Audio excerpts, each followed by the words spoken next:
kelganlarimiz uchun rahmat. Hammaga tabrik qilgan Qo'rg'on bayromi bilan.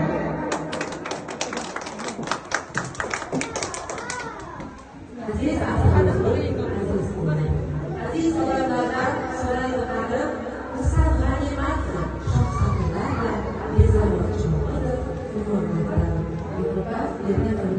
mas'ullik o'rinbosarimiz chin dildan tabriklaymiz.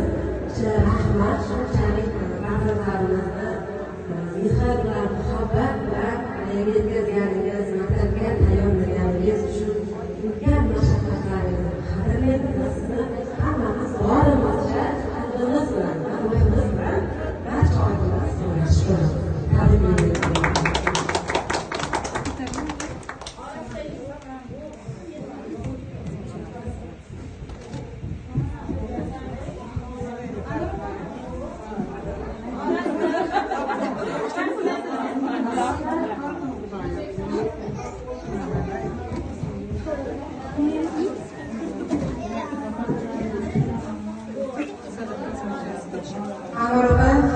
Mana bu rasmga qarab, biz bolalarimizni hech